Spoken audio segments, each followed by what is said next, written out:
Yeah.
अज्ञानतिमिरान्धस्य ज्ञानाञ्जनशलाकय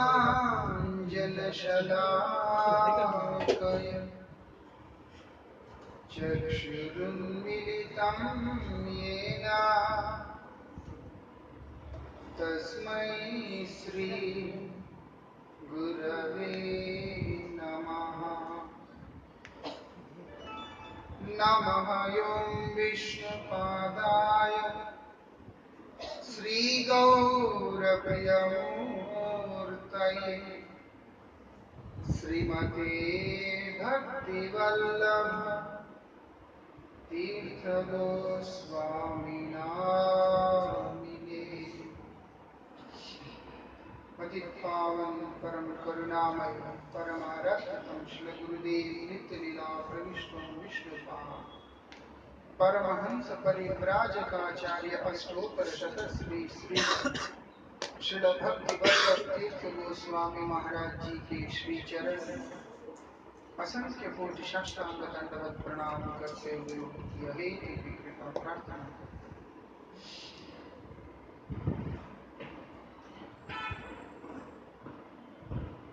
यहाँ पर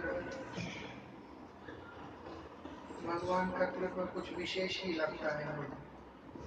मैंने एक चीज ध्यान दिया, जब भी यहाँ आते हैं कीर्तन कुछ जोरदार ही होता है। हाँ?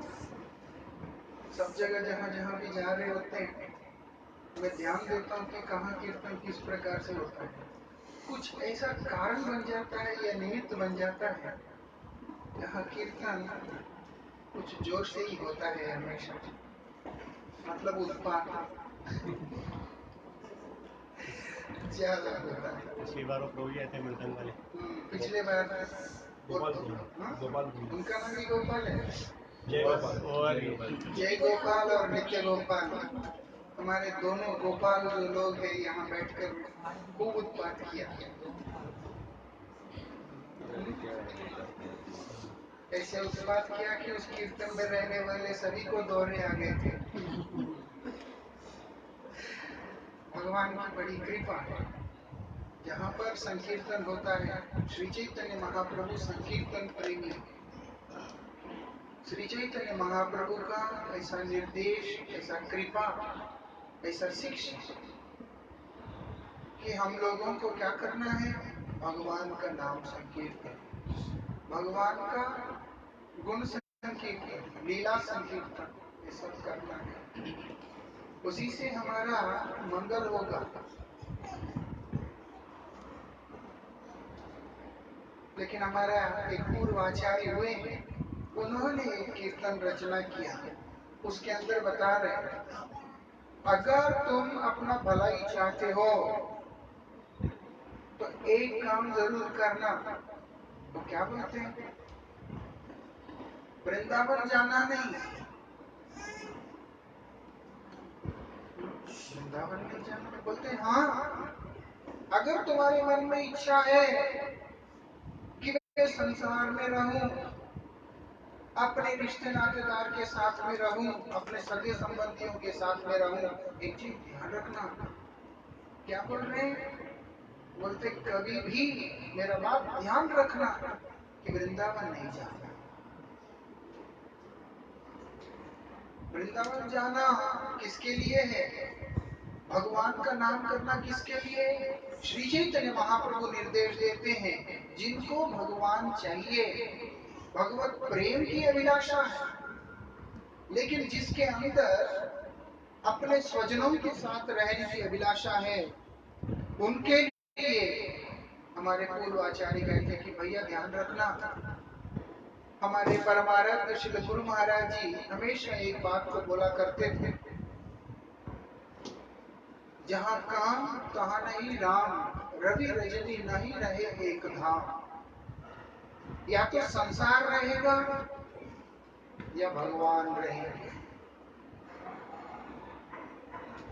जहाँ पर या तो काम रहेगा या राम रहेंगे। मुझे राम भी चाहिए, काम भी चाहिए, ये नहीं होता है।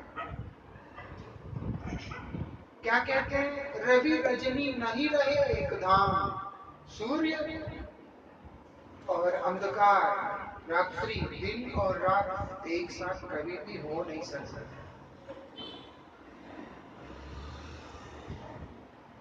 ये दोनों में एक विशेषता है। ठीक है, मैं काम को चुन लेता हूँ, जब एक ही रह सकता है तो मैं काम को चयन करता हूँ। वो बोलते काम क्या है, राम का अभाव ही काम है।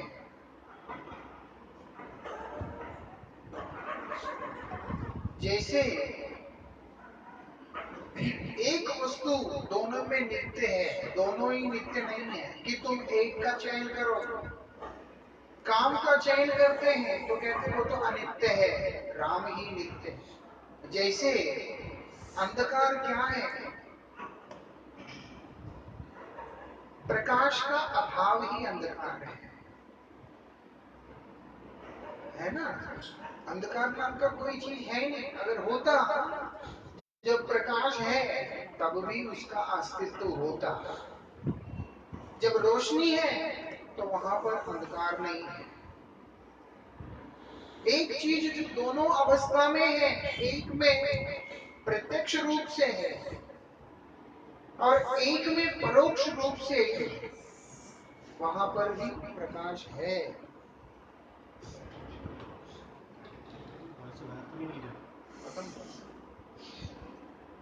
परोक्ष रूप से वहां पर भी प्रकाश है। कैसे? क्योंकि अभाव के रूप में, जब वो अभाव है मतलब है वहां पर वस्तु है। कोई नहीं बोलेगा ज्ञान का अभाव अज्ञान है, कोई नहीं कहेगा अज्ञान का अभाव ज्ञान है, कोई नहीं कहेगा रात्रि का अभाव दिन है, कोई नहीं कहेगा अंधकार का अभाव प्रकाश। सब यही कहेंगे प्रकाश का अभाव ही अंधकार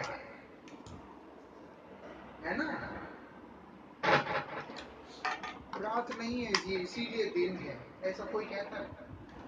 दिन नहीं है तो रात है। ऐसे ही राम का अभाव काम है। जहां पर राम का अभाव होगा वहां पर काम घुस जाएगा। जहां पर काम घुस गया वहां पर केवल मात्र दुख है, वहां और कुछ नहीं, केवल मात्र पीठ। तो इसीलिए जब दो चीज है एक समय एक ही रह सकता है। जब एक रह सकता है, प्रज्ञावान व्यक्ति, बुद्धिमान व्यक्ति राम को चुनेगा, काम को नहीं चुनेगा। प्रकाश को चुनेगा, अंधकार को नहीं चुनेगा। अंधकार में कदम कदम पर ठोकर है। काम के अंदर न केवल काम है, भगवान श्री कृष्ण उसको बताते, जहां पर काम है वहां पर क्रोध है, जहां पर क्रोध है वहां लोभ है, मोह है, मात्सर्य, सब कुछ।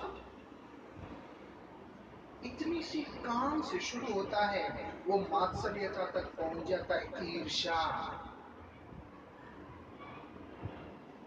मुझे इस वस्तु की अभिलाषा है, शुरू हुआ कार्यक्रम वहां से, और वो कहां तक पहुंच गया? उसके पास क्यों है,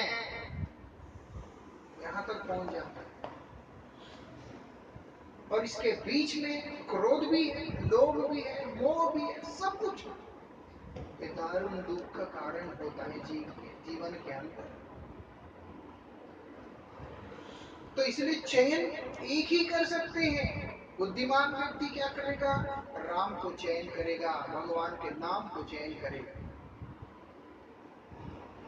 लेकिन हमारे पूर्वाचार्य एक कटाक्ष भरी शब्दों के माध्यम से हम लोगों को शिक्षा दे रहे हैं। हे मूर्ख प्राणी, इस बात को समझो कि तुम्हारा मंगल किसमें है? भगवान के शरण में जाने में ही तुम्हारा मंगल है।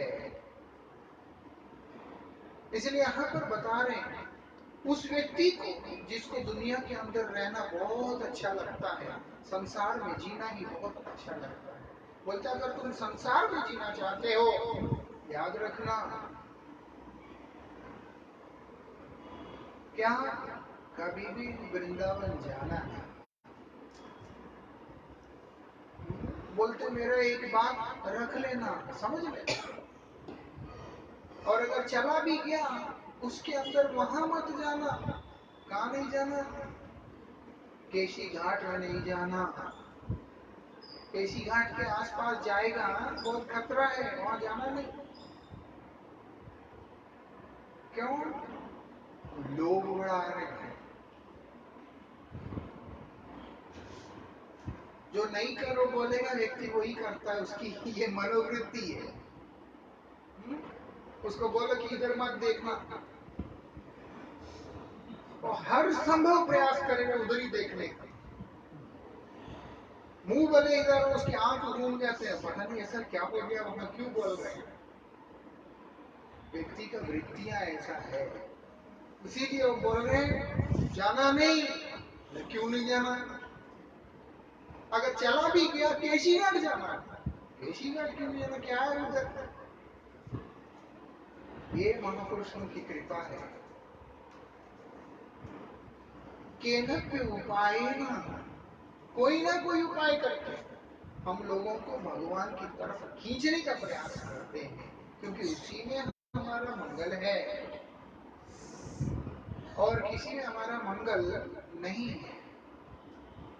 तो इसलिए बोला केशीघाट के आसपास मत जाइए। ऐसा क्या है उधर? वो बोलते भगवान श्रीहरि वहां पर गोविंद रूप धारण करके बैठे हुए हैं। क्या बोलते हैं? गोविंद विग्रह धरी तथाय आछेल हरि। भगवान श्रीहरि गोविंद, श्रीहरि ही गोविंद का रूप धारण करके वहां पर बैठे हुए। गोविंदेति इति गोविंद मतलब क्या है?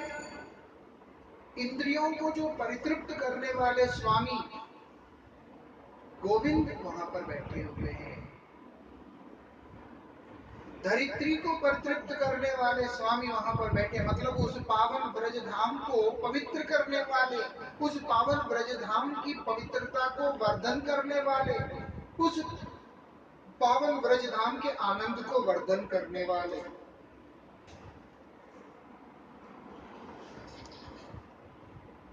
वृंदा देवी का आनंद को वर्धन करने वाले उस वृंदावन चंद्र भगवान श्री कृष्ण वहां पर बैठे हुए हैं, गोविंद रूप में बैठे हैं। गोमाता के आनंद को वर्धन करने वाले गोविंद वहां पर बैठे हुए हैं। इंद्रियों के, अपने इंद्रियों को परितृप्त करने वाले गोविंद वहां पर बैठे हैं। उनके आश्रित जनों के इंद्रियों को भी तृप्त करने वाले गोविंद वहां पर बैठे हैं।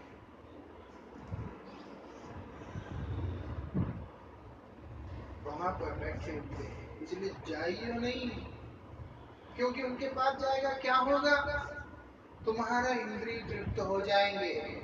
इंद्रिय तृप्त हो जाएगा, पीछे का रखा हुआ सब पड़ा का पड़ा रह जाएगा। हमारे परमाराध्य शिक्षा गुरु ओम विष्णुपाद श्री भक्ति विज्ञान भारती गोसाई महाराज जी के श्रीमुख से रामानुजाचार्य जी का कथा को अक्सर सुना करते थे। महाराज रामानुजाचार्य का एक शिष्य की कहानी अक्सर सुनाते हैं, उसके नाम था धनुर्दास।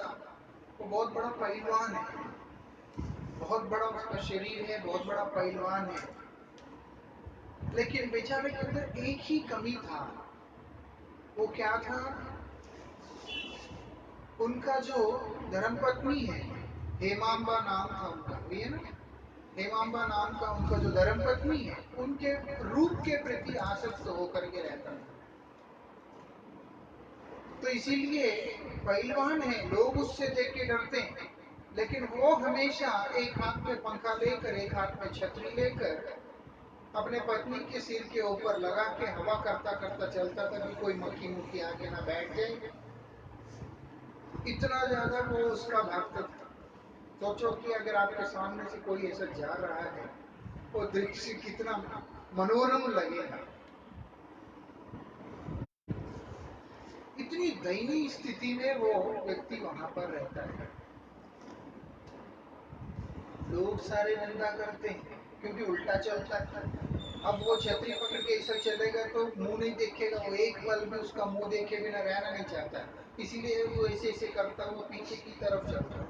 उसको ये भी चिंता नहीं कि ठोकर लग सकता है, गिर जाएगा, कुछ हो जाएगा, कुछ लेना देना है। कितना ज्यादा है आप कल्पना कर सकते हैं। लोग निंदा करते हैं, उसको कोई लेना देना नहीं। अब होता क्या है, उसका भाग्य सा उदित हुआ। जगत गुरु परम पूज्य श्री रामानुजाचार्य जी महाराज ने उसको देख लिया। उनका हृदय एक बार पिघल गया कि क्या दयनीय स्थिति में जी रहा है। उन्होंने उसको कहा कि मंदिर में आओ। आया, इतने बड़े आचार्य ने स्वयं बुलाया है, मना कैसे करेगा? पहुंच गया मंदिर। बोलते चल मेरे साथ। आया, खड़े हो जाओ यहाँ। खड़ा हुआ, भगवान से कहते रामानुजाचार्य, ये व्यक्ति बहुत भूखा है, रूप का भूखा है, इसको सही रूप दे दीजिए, एक बार दर्शन करा। और उसको बोलते प्रणाम कर। किया, और जैसे ही प्रणाम करके भगवान की ओर देखता है, उसके बाद पत्नी कहती है कि अब चले घर। सबसे पहला शब्द वो उनसे यही पूछता है कि किसका घर, कौन सा घर। बोलते मेरा तो घर यही है। एक झट से उसके जीवन के अंदर परिवर्तन आया, एक ही झट से, वो समय नहीं लगा। कहने का मतलब भगवत दर्शन, भगवान का नाम का दर्शन, भगवान का रूप का दर्शन, भगवान के गुण लीला परिकर का किसी का भी दर्शन होता है, वो व्यक्ति का जीवन सुनिश्चित रूप से परिवर्तित होकर के ही रहेगा। इतना ज्यादा उसके अंदर परिवर्तन आया, वो तो जीवन पूरा ही बदल गया। स्त्री के प्रति जो आसक्ति है, क्या विशेषता है कि प्रभु ने उसको ऐसा दर्शन दे दिया, उसकी आसक्ति तो पूरी स्त्री के ऊपर थी। उसका सबसे बड़ा कारण रामानुजाचार्य जी है। हमारे में योग्यता नहीं है, हम किसी चीज के लायक नहीं है, लेकिन तब भी भगवान हम पे कृपा करते हैं, उसका कारण गुरुदेव है। हम सब ने जो हरिनाम दीक्षा इत्यादि लिया, वो किस लिए? आदमी को प्रमोट करने के, गुरु तत्व के शरण में जाने के। वो जो गुरु जो सामने दिखाई देता, वो तो उस तत्व का सेवक होता है, एक तरह से उस तत्व का विस्तार होता है। मूल में गुरु तत्व के शरण में जाने के, वो गुरु तत्व के कारण ही भगवान का कृपा है। इसलिए भगवान ने बोला प्रथमस्तु गुरुम पूज्यम ततश्चैव ममर्चनम, तो पहले गुरु की पूजा करो। लोगों ने इस बात को आधा कर दिया और भगवान की पूजा को समाप्त कर दिया, सब कुछ गुरु गुरु गुरु कर दिया। लेकिन गुरु की पूजा पहले इसलिए करना होता है, गुरु कृपा से गोविंद की कृपा, इसलिए होता है। हमारे अंदर योग्यता 1% भी नहीं है, वो योग्यता केवल गुरु तत्व से आता है, गुरुदेव से आता है। रामानुजाचार्य का दिल उसके लिए इतना ज्यादा द्रवीभूत हो गया, और उनकी उस इच्छा को भगवान फिर नहीं नकार सके। भगवान कुछ भी तोड़ते हैं, अपने संकल्प तोड़ते हैं, सब कुछ तोड़ते हैं, लेकिन अपने भक्त का इच्छा को कभी भी नहीं तोड़ते, वो तत्काल पूरा करते हैं, वो उसी समय पूरा करते हैं। करना ही करना है, क्योंकि मेरे भक्त ने चाहा है, ऐसा होता है। तो इसीलिए उसके ऊपर कृपा होता है। उसकी दयनीय स्थिति को देखा, तो लक्ष्मण जी स्वयं है, बलदेव जी स्वयं है। अब बलदेव किसके ऊपर कृपा करना चाहता है, तो भगवान कहाँ रुकेंगे? अब भगवान तो करना ही पड़ेगा। जहां पर होता है कि हमारे लिए ये काम करना ही पड़ेगा, वो बलदेव के लिए संभव पर है। अब बलदेव ने इच्छा किया, गुरु तत्व ने इच्छा किया, तो निश्चित रूप से वो घटित हो गई रहे।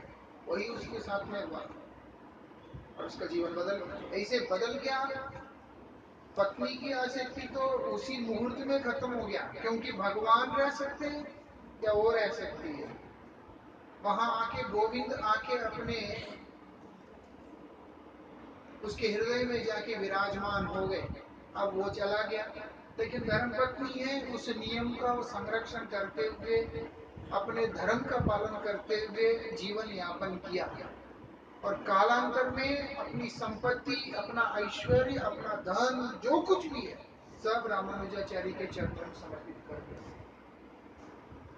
सब कुछ उनके चरणों में समर्पित कर दिया। तो मैं क्या करूंगा? क्यों भैया, लोगों को तो चाहिए, सोना चाहिए, चांदी चाहिए, सब चाहिए। ये बोलते मुझे तो कुछ भी नहीं चाहिए, ऐसा क्या हो गया? तो उसके पास है, बोलते हुए भी रखता नहीं, बोलते नहीं चाहिए मुझे। यही बात यहाँ पर क्यों? शास्त्र बताते हैं जब उत्कृष्ट स्वाद मिलता है तो निकृष्ट वस्तु अपने आप छूट जाता है। जब तक हमारा रुचि निकृष्ट वस्तु में है, मतलब हमें समझ लेना है कि हमने भक्ति की उस पवित्र घ्राण को स्पर्श भी नहीं किया, उसकी सुगंध को हमने स्पर्श भी नहीं किया।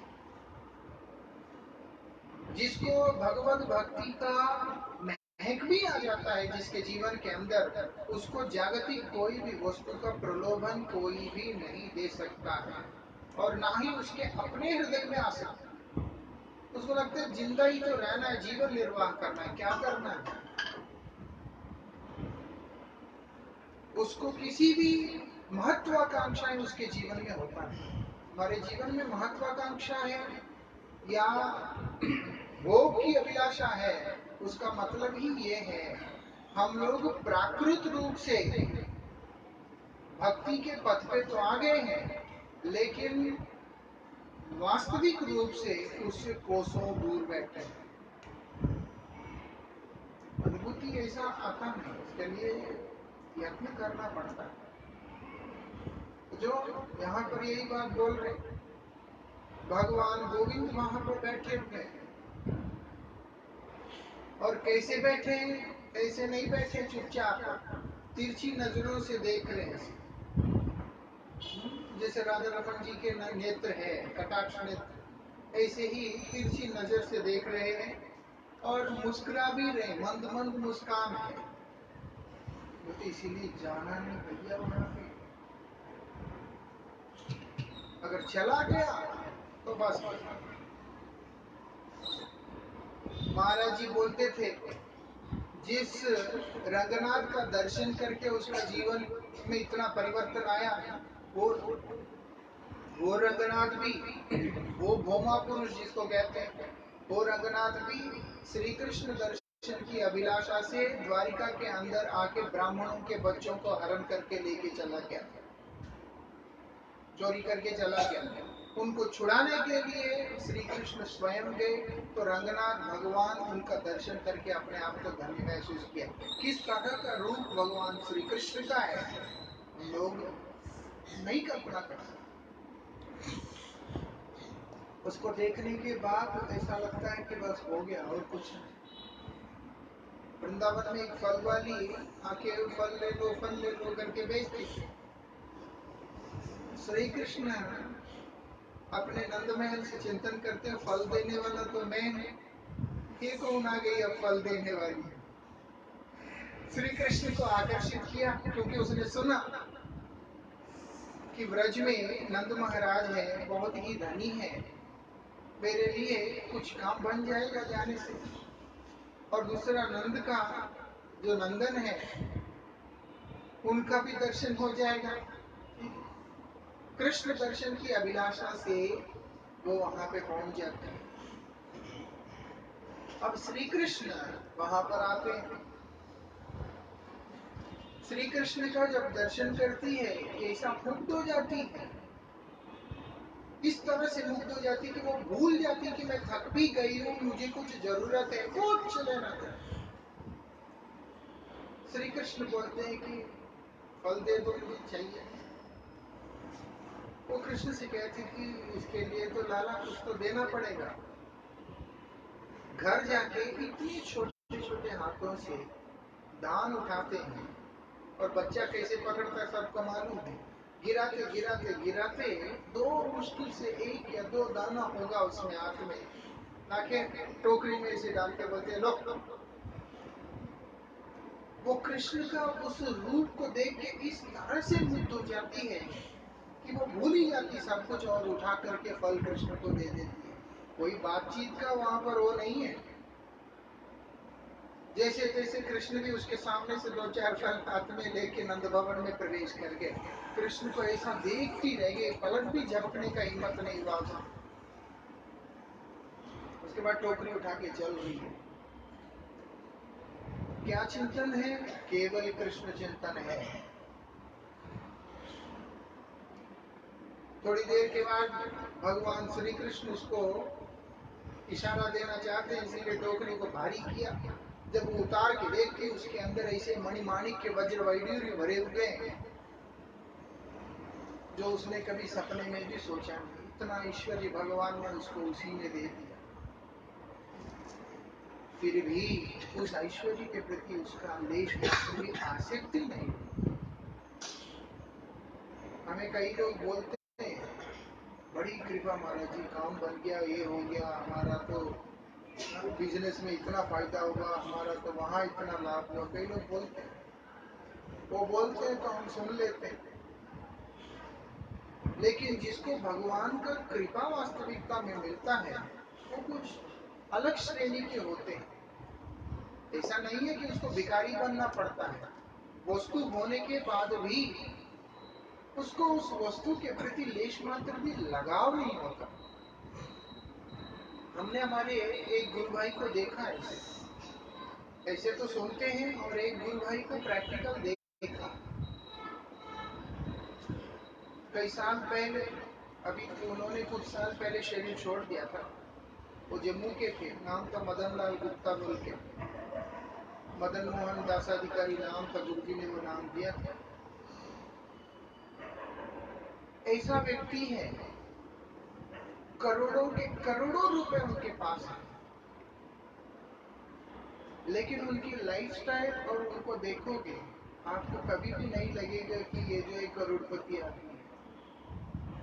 क्यों? वो भिखारी जैसा जीना पसंद है। सिंप्लिसिटी, सादगी जीवन के अंदर कहां से आया? गुरु कृपा से आया, हरिनाम के प्रभाव से आया। कंजूस नहीं है।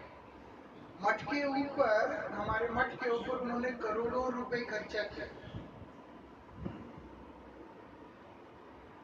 पैसा खर्च नहीं सकता, कंजूस है, कृपण व्यक्ति है, नहीं, खुले दिल से खर्चा किया। लेकिन जब अपना भोग करने के लिए आया बात, तो कभी भी भोग नहीं किया। क्यों? हृदय के अंदर ये धारणा हमेशा था कि ये सब मेरे गुरुदेव की सेवा के लिए है, मैं इसको भगवान की सेवा में लगाऊंगा, मेरे गुरुजी की सेवा के लिए लगाऊंगा। इसी भाव से पूरा जीवन व्यतीत किया। कितनी बड़ी बात है। कहां से आ गया? भजन करते करते आया। वस्तु है, भगवान ने सब कुछ दिया, सारी समृद्धि दी है, लेकिन उसके प्रति आसक्ति नहीं है। आसक्ति गुरु जी के चरणों में, आसक्ति भगवान के नाम में। इसीलिए जब शरीर छोड़ा, हरे कृष्ण बोल के शरीर छोड़ा। घर वालों ने बोला कि ये दान करते हैं, वो करते, बोलते कुछ जरूरत नहीं। इतने बोल्ड होके मरने से पहले खुद बोल के चला गया, कुछ जरूरत नहीं, मेरे गुरुजी है मेरे लिए सब करने, और ऐसे ही चला गया। ऐसा निष्ठा एक आज की डेट में भी ऐसे लोग जिंदा रहते हैं, वो चीज देखने को मिला। गुरु महाराज जी मायापुर से, कलकत्ता से मायापुर लोकल ट्रेन में जाते थे। हमारे गुरुजी तो 80 साल की उम्र तक कभी भी एसी उसी किसी चीज में गए नहीं, स्लीपर में ही ट्रैवल करते थे। मुंबई जब पहली बार आए थे गुरुजी तो स्लीपर में ही आए थे, पूरा प्रचार पार्टी के साथ। सिंप्लिसिटी का परफेक्ट एग्जाम्पल हमारे गुरुजी, उनकी तुलना ही नहीं हो सकती। ऐसे अद्वितीय महापुरुष। जब 2000 के बाद, जब गुरु महाराज जी को थोड़ा सा हार्ट में प्रॉब्लम हुआ था, तब बेड पे सोना शुरू किया। उससे पहले तो गुरुजी जमीन में सोते थे,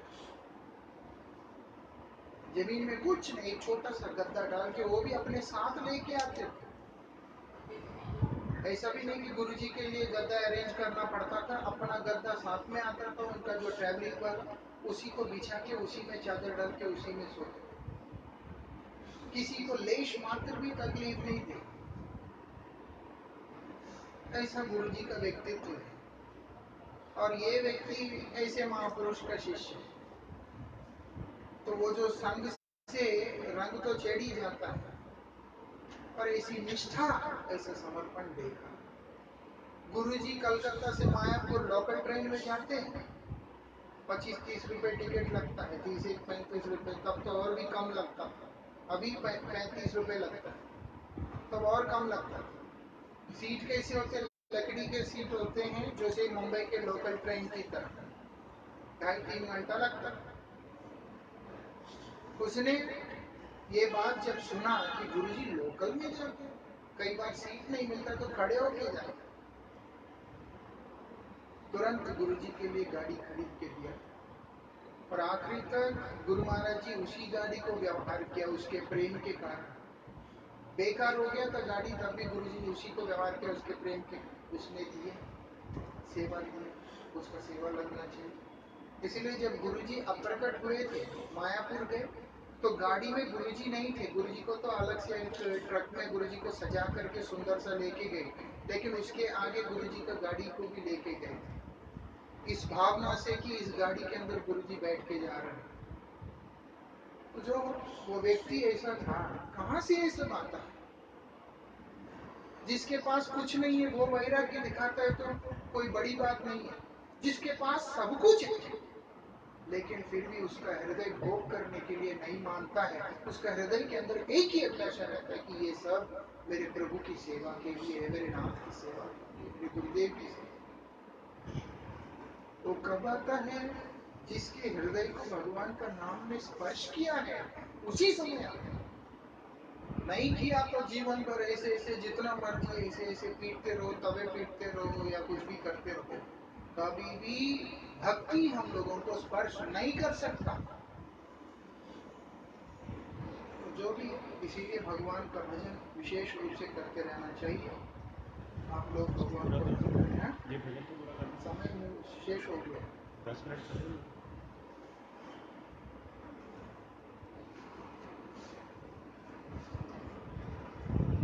तो इसीलिए यहाँ पर ये बात बोल रहे हैं। और क्या बोलते हैं? और खड़े कैसे हैं? त्रिभंग रूप से खड़े हैं, 3 तरह से टेढ़े होके खड़े हैं, सीधा भी नहीं खड़े। और श्याम वर्ण के हैं। एक तो खड़े होने का अंदाज भी उनका इस तरह से है, आप जितने भी देव के स्वरूप देखोगे, नारायण के देखोगे या विष्णु के देखोगे, भगवान श्री राम के देखोगे, सबके बड़े विचित्र, एक तरह से सीधा ही है सारे। भगवान राम भी ऐसे खड़े रहते सीधा, है ना। और नारायण जो है शेष शैया पे लेटे हुए रहते हैं, भगवान विष्णु चतुर्भुज रूप में रहते हैं। लेकिन जो सबसे अलग, जो बिल्कुल एक मस्ती में, एक आनंद में, एक तरीका से जो खड़े रहते हैं, वो भगवान श्री कृष्ण ही है। आप श्री कृष्ण का उस स्वरूप को देख के भी आप इस बात को अनुमान लगा सकते हो, समझ सकते हो कितना आनंद में वो स्वरूप है, कितना आनंदमय स्वरूप है। और उस स्वरूप के निकट कोई भी जाता है उसके जीवन में आनंद ही होगा। और वो स्वरूप का आकर्षण भी इस तरह का आकर्षण है जो कि ब्रह्मज्ञानियों को भी अपने ओर खींच ले। सुखदेव जी महाराज, सुखदेव गोस्वामी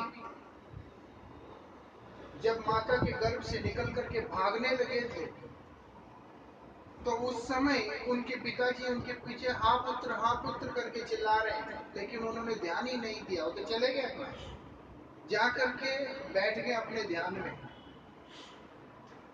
तो व्यास जी क्या करते हैं? अपने शिष्यों को भेजते हैं, भेज के क्या बोलते हैं?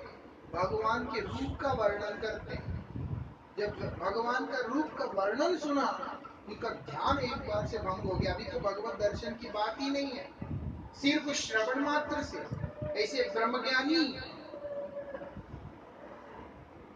और ये बात कौन बता रहा है? स्वयं सुखदेव जी महाराज बता रहे हैं। किसको? परीक्षित को। मैं जो कह रहा हूं ध्यान से सुनो। क्या कहते हैं? परिनिष्ठितो अपि निर्गुण्ये उत्तम श्लोक लीलाया। और बोलते मैं साधारण व्यक्ति नहीं हूं, तुम समझो कि मैं शायद साधारण हूं। बोलते ना, मैं निर्गुण तत्व भगवान के, निराकार निर्विशेष जो भगवत तत्व है, उसके ऊपर उसका साधक नहीं, उसके अंदर प्रतिष्ठित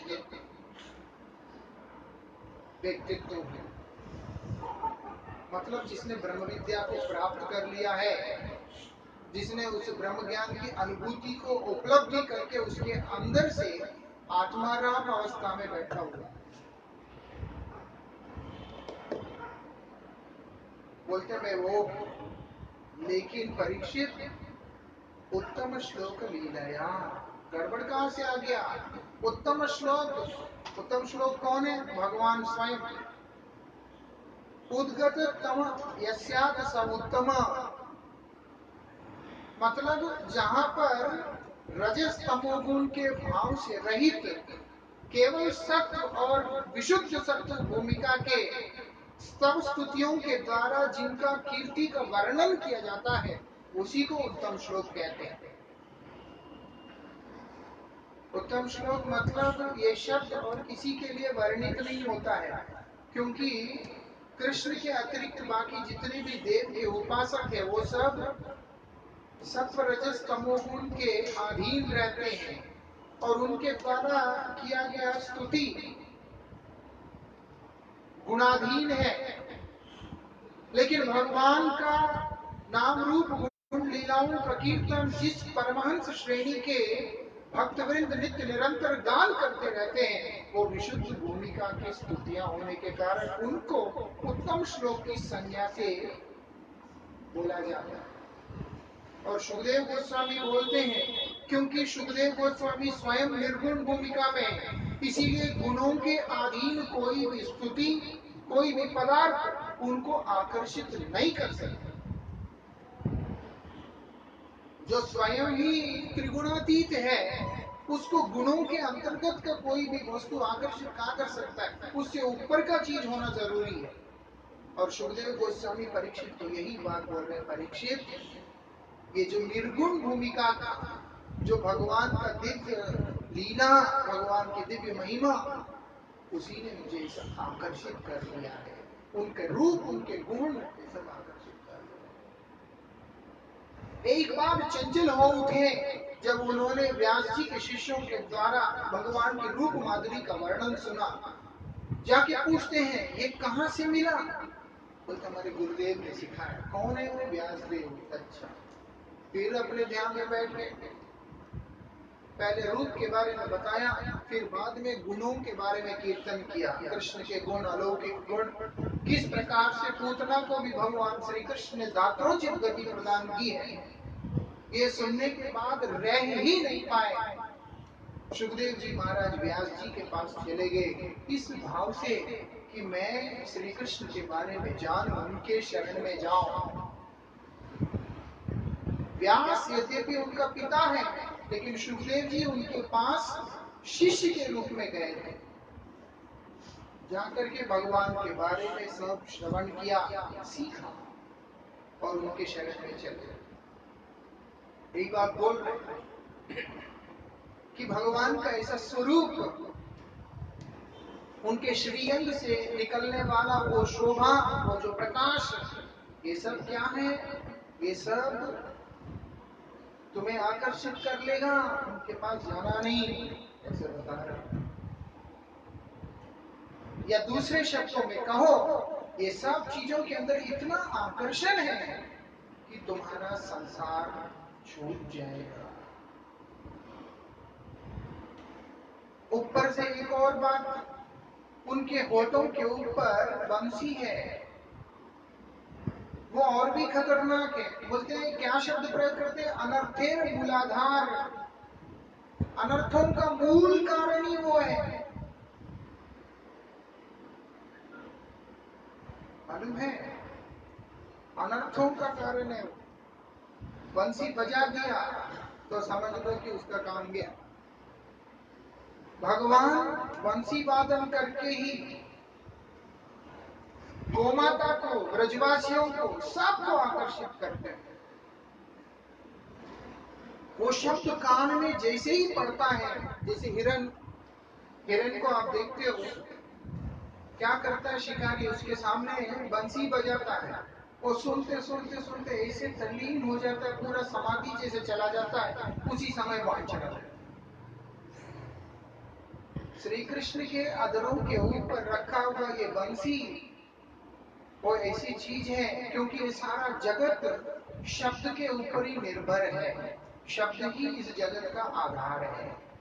वो शब्द जब भगवान के श्रीमुख से वंशी ध्वनि के रूप में प्रकट हो रहा है तो कौन उसके सामने टिक सकता है? बोलते यही अनर्थ का मूलाधार है, मूल कारण यही। अनर्थ क्या है? संसार छूट जाना ही अनर्थ है बदजीव के लिए। तो इसीलिए बता रहे हैं कि भैया तुम्हारे लिए ही अनर्थ हो जाएगा, मतलब तुम्हारा सब छूट जाएगा। और जो भगवत प्रेमी है उसके लिए यही वास्तविक अर्थ है, यही सब कुछ है। इसके सामने कोई भी वस्तु, कोई भी चीज टिक ही नहीं सकती। यही बात वहां पर बता रहे हैं। और ऊपर से माथे के ऊपर, सिर के ऊपर वो जो मोरपंख जो लगा हुआ है, वो मतलब जैसे सोने पे सुहागा जैसा लगा हुआ है। अब भैया अब उसको देखने के बाद और कोई कहीं का भी नहीं बचता। भगवान की रूप का वर्णन कर रहे हैं। वहां मत जाना, जरूर जाऊंगा। वो मत देखना, जरूर देखूंगा। देखोगे तो ये रूप मत देखना, वो रूप देखेगा, देखेगा सब खत्म। मतलब क्या है, तुम कृष्ण का हो जाएगा, कृष्ण तुम्हारे हो जाएगा।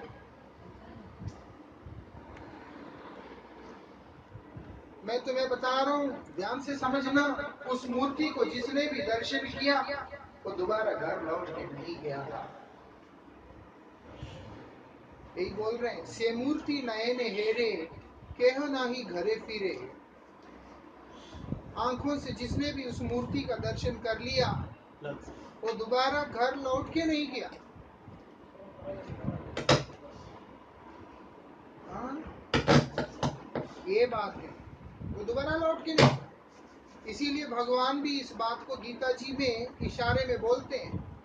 मेरा धाम कौन सा है? Line in. मेरा धाम कैसा है? धाम मेरा, वो भी बोल रहे समय हो गया, बहुत बोल लिया, बंद कर।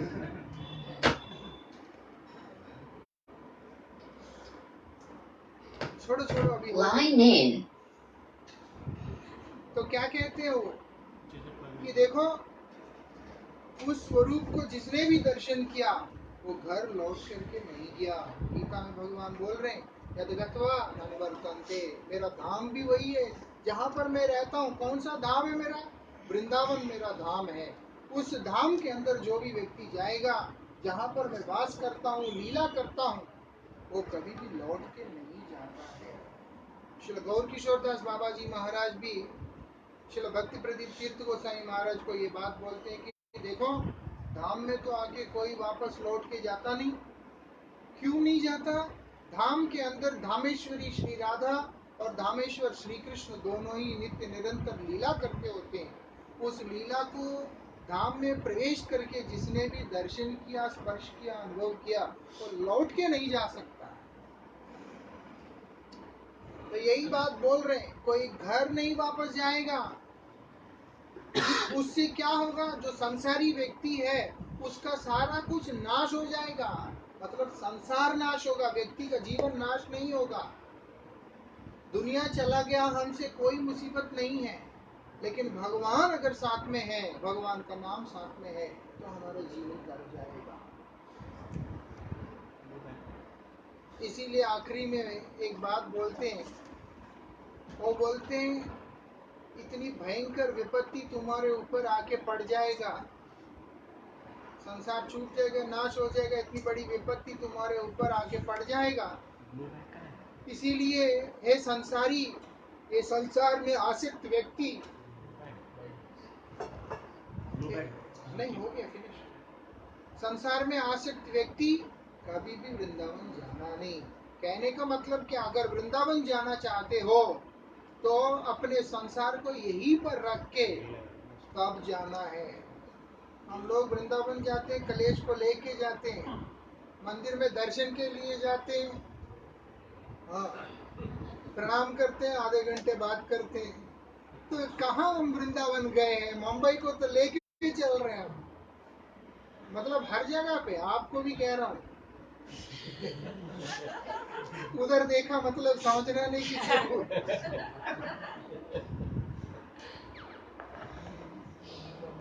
संसार तो भगवान का ही है ना, वो भी तो चलना चाहिए। वो अलग विषय है। संसार भगवान का है, ठीक है, उसको चलाने का काम उनका है। छोड़ने को नहीं कहा, छूट जाएगा।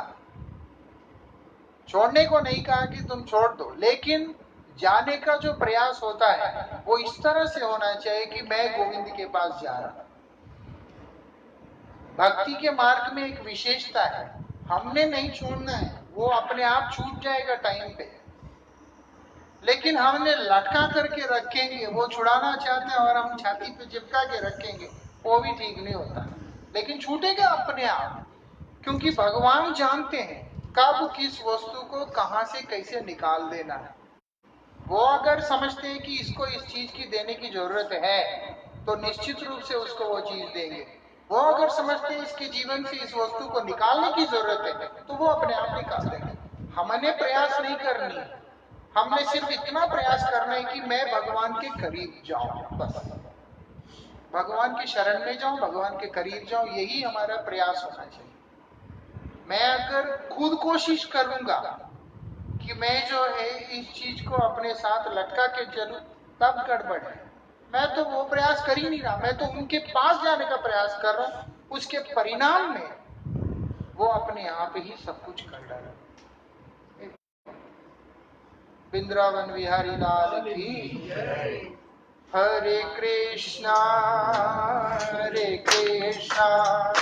कृष्णा कृष्णा हरे हरे हरे राम हरे राम राम राम हरे हरे हरे कृष्णा कृष्णा कृष्णा हरे हरे हरे राम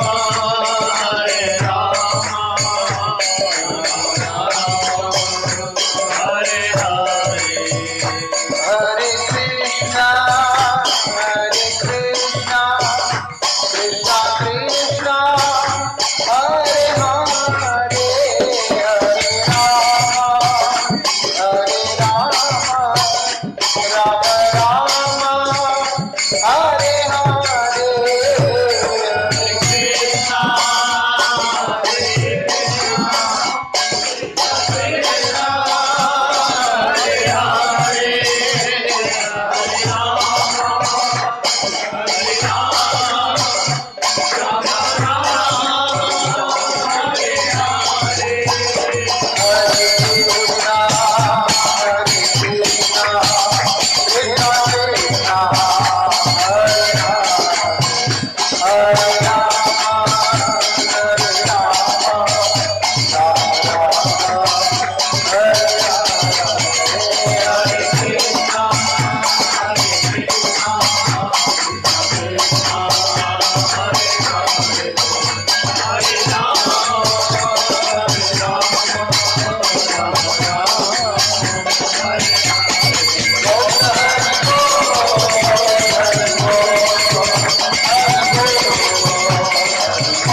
मदन मोहन गोविंद गोपीनाथ श्री राधा गोकुलानंद पंचतत्वात्मकम श्री गौर हरि की जय।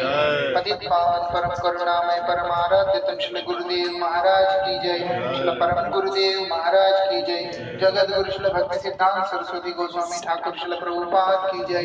सपार्षद श्री प्रभुपाद की जय। रूपान गुरुवर्ग की जय। परम पूजनीय गुरुवर्ग वृंद की जय। पंचतत्वात्मकम गौर हरि की जय।